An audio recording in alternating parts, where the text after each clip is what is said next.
दर्शकों नमस्कार। City news देख रहे तमाम दर्शकों का सिटी न्यूज के हिंदी न्यूज बुलेटिन में मैं अमोल खोड़े हार्दिक स्वागत करता हूं। चलिए आपको रूबरू कराते हैं अब तक के तमाम खबरों से। खबरों की शुरुआत करेंगे जीने की राह इस पथदर्शक सुविचार माला के साथ।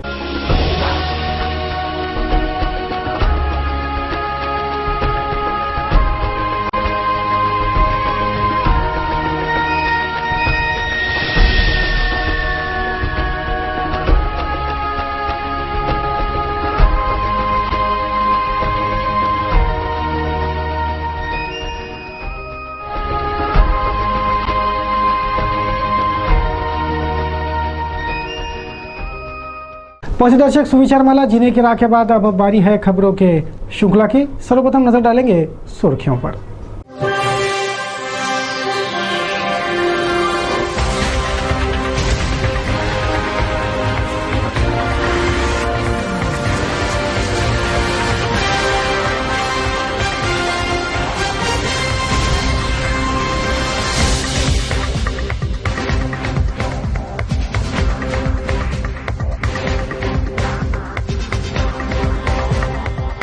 दर्शकों अभी आपने देखी बुलेटिन की सुर्खियां, अब देखिए समाचार विस्तार से।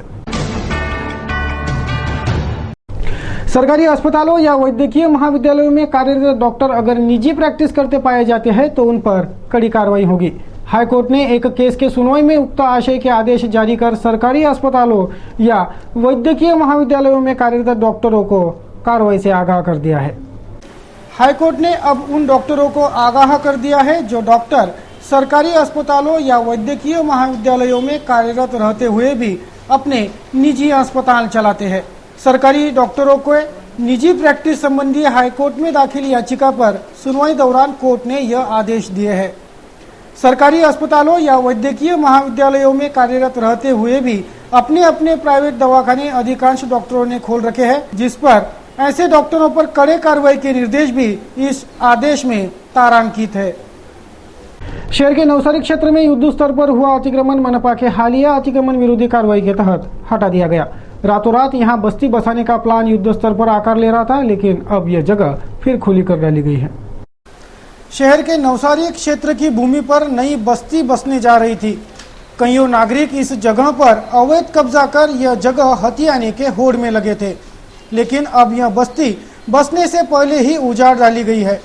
मनपा के अतिक्रमण विरोधी दस्ते ने हालिया अतिक्रमण विरोधी कार्रवाई के तहत यहां का अतिक्रमण भूमि सपाट कर दिया। शासन द्वारा मान्यता मिली मांगों को तत्काल अमलबजावनी हो, इस मांग पर मंगलवार को सीटू के बैनर तले आंगनवाड़ी कर्मचारियों ने धरना प्रदर्शन किया। आंगनवाड़ी कर्मचारियों के मानधन बढ़ाने, बीमारी की छुट्टियां देने, 1 माह की पगारी छुट्टी देने आदि मांगे शासन ने मान ली है, लेकिन इन मांगों पर अमलबजावनी नहीं हो रही, जिस पर ध्यान खींचने सीटों के बैनर तले बैठा सत्याग्रह और धरना प्रदर्शन आंगनवाड़ी कर्मचारियों ने किया। जिलाधीश को उक्त मांग का मांग पत्र सौंपा गया है। अंगणवाडी सेविका आणि संप पुकारलेला आहे। 2000 सरकार जेव्हा आम्ही 1 महिन्याचा संप केला त्यावेळेस सरकारने आम्हाला जीआर दिले की तुमचं 2014 पासून मानधन वाढलेलं आहे। 950 ने आम्हाला सर्वांना मानधन मिळत होतं। आता त्याला 1 वर्ष झालेलं आहे, पण आता सरकार परत महाराष्ट्राचे मुख्यमंत्री फडणवीस म्हणतात की 2014चं मानधन आम्ही तुम्हाला देऊ शकत नाही, तुम्हाला द्यायची आमची परिस्थिती नाही। त्याच्यामुळे आता राहिलेला मानधन 2015 पासून आम्ही तुम्हाला देणार आहे। राज्यपालाच्या सहीनिशी निघालेला जीआर तर हे भारतीय जनता पक्षाचं सरकार ते पाळायला तयार नाही। बाबासाहेबांनी घटना तयार केली, त्या घटनेवर चालायला तयार नाही। म्हणजे हे सरकार जे निवडून आलेलं आहे हे सरकार हुकुमशाहीचं सरकार आहे आणि महाराष्ट्रात हुकुमशाही चालवण्याचा त्यांनी विडा उचललेला आहे।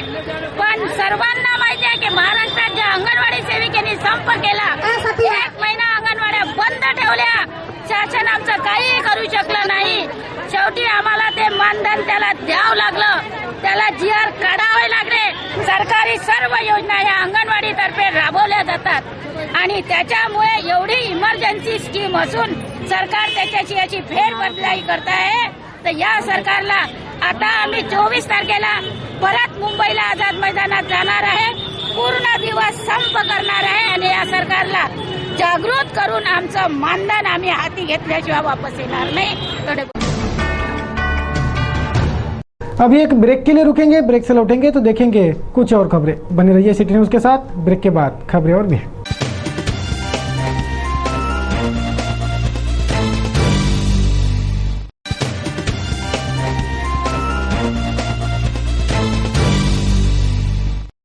ब्रेक पश्चात तमाम दर्शकों का फिर एक बार स्वागत। मैं हूं अमोल खोड़े और आप देख रहे हो सिटी न्यूज के हिंदी समाचार। चलिए आपको रूबरू कराते हैं कुछ अन्य खबरों से। विगत 106 सालों से अपने विश्वास की परंपरा कायम रखते वामन हरिपेटे ज्वेलर्स की घोड़दौड़ जारी है। वामन हरिपेटे ज्वेलर्स के 21वें शाखा का लोकार्पण मंगलवार को हुआ। राजकमल चौराहे पर वामन हरिपेटे ज्वेलर्स के नवीनतम आभूषणों के विशाल रेंज का दालन खुला है। विदर्भ भर में विगत 106 सालों से ज्वेलरी के व्यवसाय में अपनी छाप कायम रखने वाले वामन हरिपेटे ज्वेलर्स ने अपने 21वें शाखा का लोकार्पण मंगलवार को अमरावती में किया। राजकमल चौराहे पर श्रीनिवास कॉम्प्लेक्स में वामन हरिपेटे ज्वेलर्स के नवीनतम आभूषणों का विशाल दालन खुला है।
विगत 10 सालों में वामन हरिपेटे ज्वेलर्स के 3 शोरूमों की संख्या बढ़कर 21 शोरूम तक पहुंची।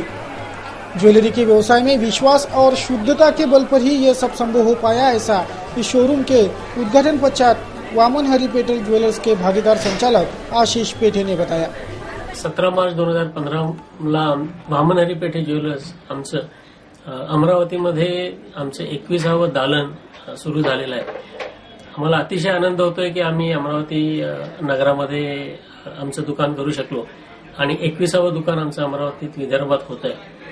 तर आम्हाला असं आवाहन करायचं सगळं अमरावतीकरांना आणि विदर्भकरांना की तुम्ही आमच्यावर जसं गेली 5-10 वर्ष विदर्भवाल्यांनी प्रेम केलंय तसंच अमरावतीवाल्यांनीही करावं आणि तुमच्यासाठी आम्ही सर्व प्रकारचे दागिने घेऊन आलो।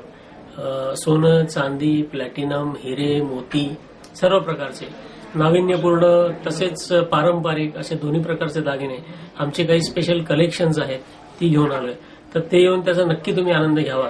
आणि आमच्याकडे शताब्दी योजना आहे की जी भिशीची योजना आहे की ज्याच्यामध्ये तुम्ही दर महिन्याला थोडे हप्ते भरून वर्षाअखेर किंवा 1.5 वर्षांनी 2 वर्षांनी त्याचा तुम्हाला बेनिफिट मिळतो, अधिक हप्ते तुम्हाला मिळतात आणि तुम्ही दागिने किंवा निव्वळ सोनं असं दोन्ही खरेदी करू शकता। तर पुन्हा एकदा मी सर्व अमरावतीकरांना आवाहन करतो की तुम्ही आमच्या 21व्या शोरूमला अमरावतीला जे नवीन निघालं आहे तिथे येऊन सगळ्यांनी नक्की आनंद घ्यावा। थँक्यू। वामन हरिपेटे ज्वेलर्स में खास से लेकर आम आवाम तक सभी के लिए सभी रेंज के आभूषण यहाँ उपलब्ध है।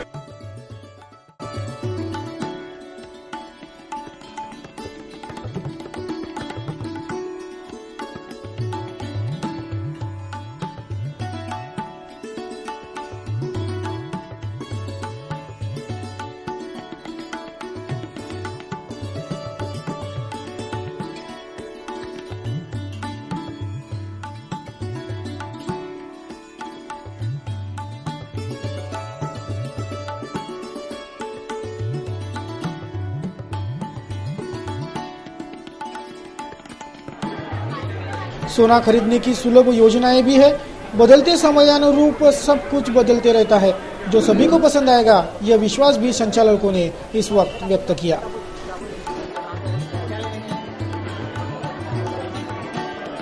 विगत हफ्ते भर से डाक कर्मचारी हड़ताल पर है। डाक कर्मचारियों के इस हड़ताल का बोर्ड के परीक्षा पर बुरा असर पड़ा है।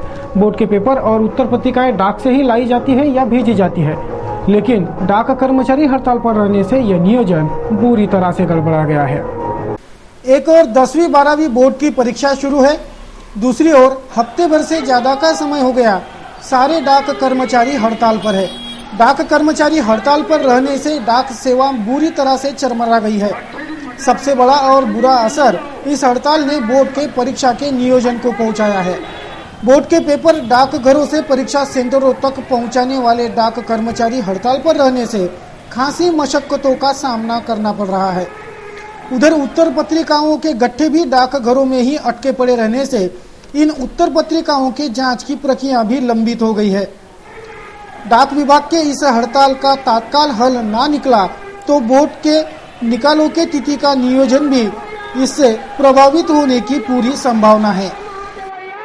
बीमा पॉलिसियों की टीडीएस कटौती बंद हो, प्रीमियर पर सेवा शुल्क कम लगे, बीमा एजेंटों के ग्रेजुएटी में बढ़त हो आदि मांगों के लिए बीमा कर्मियों ने एवं एजेंटों ने हड़ताल की। बीमा कर्मियों ने मंगलवार को विश्राम दिन पालते हुए अपनी मांगों पर ध्यान खींचा।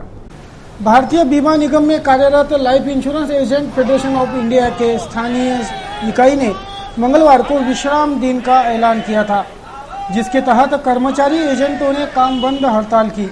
बीमा क्षेत्र में कार्यरत एजेंटों ने अपनी मांगे पूरी कराने की हुंकार इस आंदोलन से भरी और विभिन्न मुद्दों पर महकमे का ध्यान खींचा। एजंट जे आहेत जे अनेक वर्षापासून आपल्या मागण्यासाठी भांडत आहे आणि LICची जेव्हापासून IRDAची स्थापना झालेली आहे LICवर म्हणजे इन्शुरन्स रेग्युलेटरी डेव्हलपमेंट ऑथॉरिटी, तेव्हापासून एजंटवर बरेचसे अन्याय होत आहे। LICचा जसा एजंटचा बिझनेस करण्याचा पहिला जो मोठा होता त्याच्यामध्ये LIC एजंटला 12 पॉलिसीज आणि 3 लाख रुपये सम इन्शुर्ड असं एक पद्धतीचं कॅटेगरी होती। पण IRDA आली तेव्हापासून IRDAने याच्यामध्ये नवीन तरतूद काढली की LIC एजंटना 12 पॉलिसी तर करायलाच पाहिजे, पण 1 लाख प्रीमियम करायला पाहिजे, ही नवीन अट आणली। ज्याच्या कटीमुळे बरेच एजंट आज टर्मिनेट होत आहे। आज लाखोच्या तादादमध्ये एजंट आपल्या घरी बसत आहे, जे मेहनत करू शकतात पण प्रीमियम कलेक्ट करू शकत नाही। ऍक्च्युअल LICचा जो म्हणजे मेन बिझनेस आहे तो हा इन्शुरन्सचा बिझनेस असून ह्या गोष्टी याच्यामध्ये घडून नाही राहिल्या। तसंच LIC एजंटचे जे कमिशन त्यांना मिळायला पाहिजे होतं हेरिडिटी कमिशन मीन्स सेक्शन 44, ज्याच्यामध्ये एजंटच्या लाईफमध्ये जर कमी जास्त झालं जीवनामध्ये तर त्याच्या कुटुंबाला ते कमिशन कंटिन्यू स्वरूपात मिळत राहते। तर ते कमिशन आज LICनं म्हणजेच गव्हर्नमेंटनं जे बिल पारित करत आहे 49% त्याच्यामध्ये हे कलम रद्द करण्यात येऊन राहिलेलं आहे। तर ते कलम रद्द झाल्यामुळं बऱ्याचशा एजंटवर येणाऱ्या भविष्यामध्ये म्हणजे त्याच्या फॅमिलीला मिळणारं उत्पन्न हे बंद होणार आहे। का जे त्यांनी मेहनत करून तयार केलेलं एक म्हणजे पूर्णपणे म्हणजे बिझनेस आहे, तो बिझनेस आज त्याचा पूर्णपणे कोलॅप्स होत आहे। कारण हे ऍक्च्युअल त्याचा मेहनत आहे, कारण कोणत्याही ज्ञान स्वरूपात त्याला मिळत नाही आहे, त्याला नाही आम्हाला होणार हा म्हणजे एजंटला मिळत नाही आहे। पण आज ते जर मिळायला पाहिजे तर एजंटनं जागृत होणं आवश्यक आहे आणि एजंटला ग्रॅज्युएटी सुद्धा वाढ झालेली नाही आहे। 1956 पासून जे LICचे एजंटची मागणी होती का ग्रॅज्युएटी ऑफिसर आणि एजंटची सोबत वाढवायला पाहिजे होती, तर ऑफिसरची वाढ झाली पण एजंटची वाढ ही 1.5 लाखापर्यंत मर्यादित करून टाकली, जी आज कमीत कमी 10 लाखापर्यंत व्हायला पाहिजे होती। गव्हर्नमेंटने पेन्शन योजना लागू केली, ते गरीब मजूर वर्गासाठी सगळ्यासाठी दिली, पण LIC एजंटसाठी अजूनपर्यंत पेन्शन योजना ही लागू झालेली नाही आहे। पेन्शन योजना ही कशी असते की ज्याचं जेवढं इन्कम आहे तेवढं त्या पटीत त्याला पेन्शन मिळत असते। पण आजच्या तारखेत LICने एक नवीन पेन्शन योजना काढली, त्या पेन्शन योजनेमध्ये एजंटच फक्त पैसे घेते, त्याच्यावर व्याज घेणार आहे आणि व्याजाच्या भरोशात त्याला व्याज देणार आहे। ही कोणती पेन्शन योजना आहे? लियापीच्या माध्यमातून आम्ही सर्व एजंट बंधू आंदोलन करत आहे आणि जोपर्यंत आमच्या मागण्या पूर्ण होणार नाही तोपर्यंत हे आमचं आंदोलन जे आहे अतिशय शीघ्र होत जाणार आहे आणि याचं समर्थन सर्व डिव्हिजनमधून, अमरावती डिव्हिजनच नाही तर अदर डिव्हिजनमधून सुद्धा असे आंदोलनं होत राहतील जोपर्यंत आमचं मागण्या कंप्लीट होणार नाहीत, पूर्ण होणार नाही। सरकार आणि मंडळ LIC मंडळ जे आमच्या मागण्या मान्य करणार नाही तोपर्यंत आमचं आंदोलन है। अखिल भारतीय मौलाना आजाद विचार मंच ने देश में लागू हुए गोवंश हत्याबंदी कानून का विरोध किया। यह कानून तत्काल प्रभाव से निरस्त करने की मांग की गई है। देश में गोवंश हत्याबंदी कानून लागू होने से गोवंश प्रेमियों में अपार उत्साह है, तो दूसरी ओर गोवंश हत्याबंदी कानून को तत्काल निरस्त करने की मांगे भी उठ रही है। मंगलवार को मौलाना आजाद विचार मंच ने गोवंश हत्याबंदी कानून का निषेध करते इस कानून को निरस्त करने की मांग की। कुरैशी समुदाय पर यह कानून भूखमरी लाएगा, यह हवाला अखिल भारतीय मौलाना आजाद विचार मंच ने अपने मांग पत्र में दिया है। माननीय जिलाधिकारी मार्फत महामहिम राष्ट्रपति को निवेदन दिया हूं उस निवेदन में गौ हत्या जो कानून बनाया गया उसको निरस्त करने के लिए मैंने मुस्लिम समाज की ओर से मांग किया है और हम हिंदू भाइयों की भी गौ हत्या के बारे में जो निवेदन है हिंदू भाइयों के भी लिए हम सहानुभूति दर्शाए है उसमें। और हमारा यही कहना है कि जो वंश है वंश के लिए खुला रास्ता रखे और आने वाले दिनों में आने वाले जो दिन है वो हमारे राष्ट्रीय एकता भाईचारा के लिए गुजरे, हिंदू मुस्लिम में वाद विवाद ना हो, यही मैंने उसमें निवेदन में कहा हूँ। इसलिए इतना ही मैं महामहिम से इस निवेदन में गुजारिश करता हूँ कि जो गौवंश हत्या का जो कानून लाया गया उसे निरस्त करे। बडनेरा के मुस्लिम कुरैशी समाज के शिष्टमंडल ने भी जिलाधीश को एक निवेदन पत्र सौंपकर गौवंश हत्याबंदी कानून तात्काल प्रभाव से निरस्त करने की मांग की। संपूर्ण गौवंश हत्याबंदी कानून की वजह से स्वयं रोजगारों का बंटा ढेर होगा, ये हवाला भी बडनेरा के मुस्लिम कुरैशी समाज ने मुख्यमंत्री के नाम लिखे पत्र में दिया है। मंगलवार को मनपा में रमाई आवास घरकुल योजना के उद्दिष्ट पूर्ति की नियोजन बैठक हुई।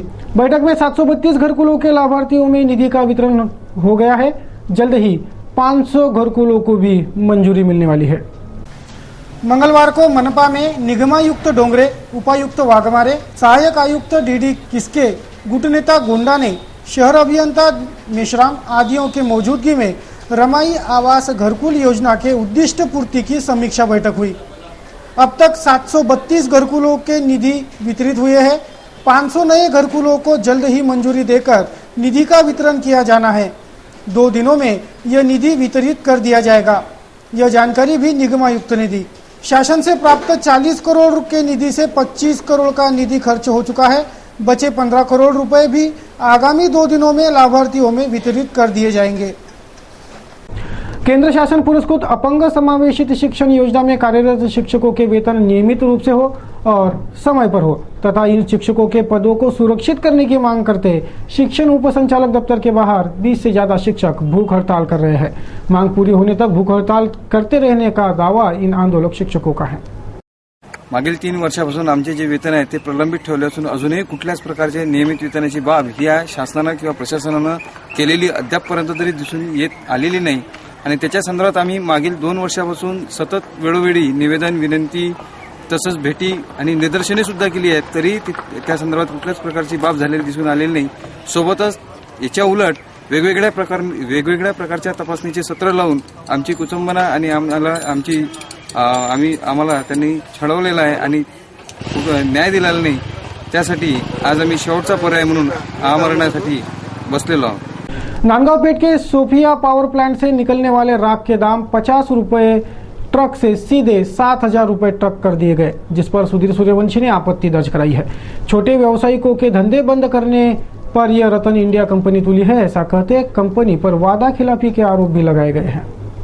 फ्लाय ॲशच्या भरोश्यावर या अमरावती शहरात किमान 144 सुशिक्षित बेकारांनी लाखो रुपये कर्ज घेऊन आपापले व्यवसाय उभे केले आणि आज जी फ्लाय ॲश पूर्ण भारतात सर्व पॉवर प्लॅन्टवाले फुकट देतात, कारण त्याचे युटिलायझेशन करावं असा सुप्रीम कोर्टाचा आदेश आहे। आणि असं असताना आज 50 रुपये ट्रकनी जे फ्लाय ॲश आम्हाला इंडिया बुल द्यायचं, त्या इंडिया बुलनं आता लालचे पोटी 300 रुपये टन केलं, म्हणजे 10 ते 15 हजारात एक ट्रक येईल।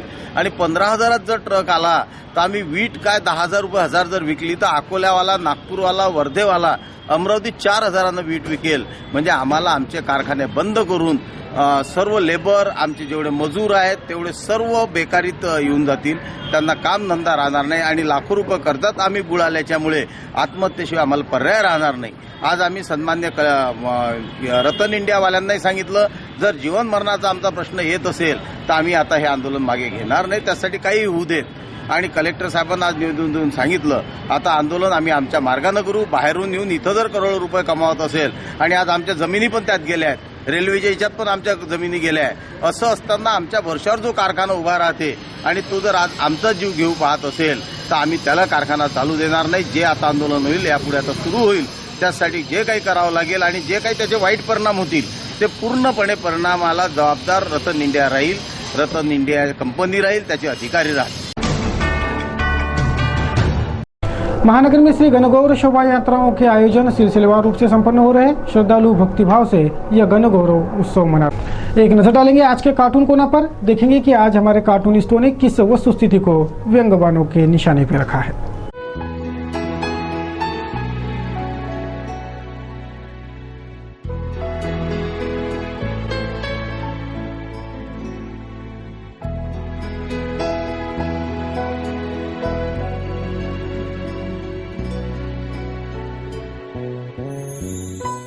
चलिए अब करते हैं मौसम समीक्षा, देखेंगे आज के और कल के मौसम का हाल।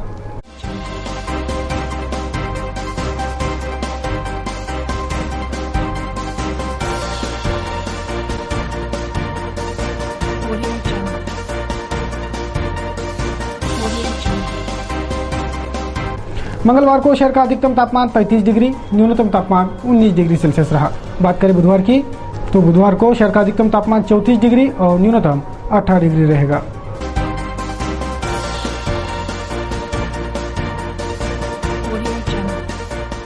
चलिए अब दे उन सभी को बधाई आज जिनका आज जन्मदिन है।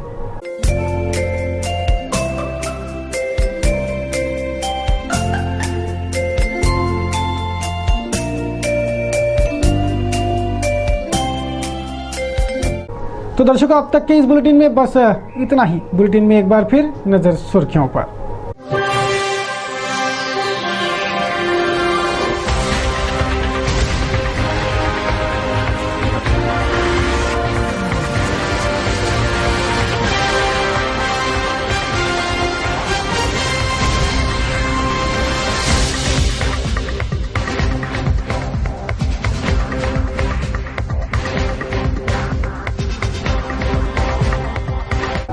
सिटी न्यूज के बारे में आप सभी से सुझाव एवं विचार सादर आमंत्रित है। हमारा पता सिटी न्यूज कार्यालय धनराज लेन सक्कर 7 अमरावती।